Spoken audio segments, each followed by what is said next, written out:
नमस्कार, आपका स्वागत है यूपी मंथन में। आप देख रहे हैं यूपी मंथन। शराब और शबाब, बस यही पहचान है उसकी। बिजनेस उसके खून में है। उसने जिसे छुआ वही हीरा बन गया। उसने सफलता का नया आसमान चूमा। वो चलता चला गया और सफलता को अपनी मुट्ठी में कैद करता गया। कभी राजनीतिक गलियारों में गहरी पैठ रखने वाले इस शख्स के काम चुटकियों में हुआ करते थे। उसके चारों ओर हसीनाओं का मेला लगता था। बॉलीवुड की दिग्गज हीरोइनें उसके साथ फोटो शूट करने के लिए लाइन लगाए खड़ी रहती थी। कभी उसके ग्लैमरस कैलेंडर के लिए लोग साल साल भर इंतजार किया करते थे। वो क्रिकेट लीग और तमाम फुटबॉल लीग टीमों का मालिक हुआ करता था। लेकिन वक्त एक जैसा नहीं रहता। वक्त का पहिया घूमा। कभी वो हवाओं का रुख मोड़ देने का दम रखता था। आज वही हवाएं उसके खिलाफ हैं। जिसे पूरा देश कभी सबसे बड़ा बिजनेस टाइकून मानता था, आज वो भगोड़ा है। हम बात कर रहे हैं बिजनेस टाइकून, पॉलिटिशियन और भगोड़े विजय माल्या की। आज के इस वीडियो में हम बात करेंगे विजय माल्या और उसके स्कैम से जुड़े तमाम पहलुओं की।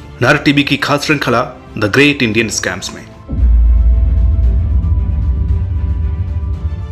विजय माल्या का जन्म 18 दिसंबर 1955 को कोलकाता में विट्ठल माल्या और ललिता रमैया के घर हुआ था। विट्ठल यूनाइटेड ब्रेवरीज ग्रुप के चेयरमैन थे। विजय माल्या ने अपनी पढ़ाई लिखाई तब के कलकत्ता से ही की। जब वो 28 साल के थे तभी उनके पिताजी गुजर गए और इसके बाद वो यूनाइटेड ब्रेवरीज ग्रुप के चेयरमैन बन गए। 1983 में उनके कंपनी संभालने के बाद से ही कंपनी ने जो रफ्तार पकड़ी कि 1999 तक आते आते कंपनी के टर्नओवर ने 64% की छलांग लगा डाली। माल्या कम में मानने वालों में नहीं थे। ऐसे लोगों के लिए आसमान भी कम पड़ जाता है। कंपनी ने तमाम और कंपनियों का अधिग्रहण किया। 1988 में बर्जर पेंट्स, बेस्ट और क्रॉम्पटन, तो 1990 में मंगलोर केमिकल्स एंड फर्टिलाइजर्स, तो न्यूज़पेपर एशियन एज और फिल्मी मैगजीन सिनेबिज का 2001 में अपनी कंपनी में मिला लिया। माल्या का दिमाग बहुत तेज था। उसकी प्लानिंग और प्रमोशन इतना तगड़ा था कि कंपनी का जाना माना ब्रांड किंगफिशर का इंडिया में मार्केट शेयर 50% से भी ज्यादा है और वो दुनिया के 50 से भी ज्यादा देशों में बिकती है। लेकिन माल्या के लिए इतना ही काफी नहीं था। साल 2005 में यूवी ग्रुप ने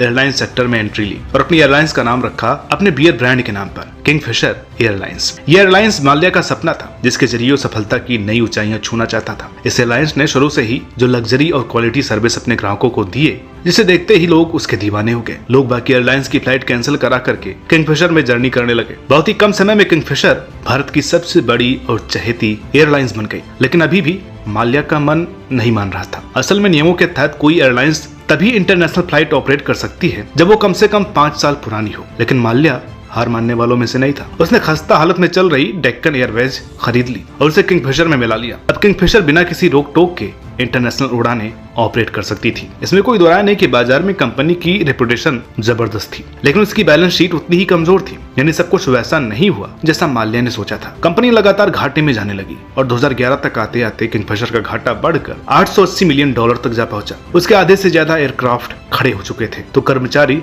हड़ताल पर थे। सितंबर 2011 में किंगफिशर एयरलाइन ने बॉम्बे स्टॉक एक्सचेंज को बताया कि कंपनी जबरदस्त घाटे में चल रही है और उसकी नेटवर्थ भी घट चुकी है। लेकिन उसने हालत सुधारने को भी उम्मीदें जताई, लेकिन हालत सुधारने के बजाय और बिगड़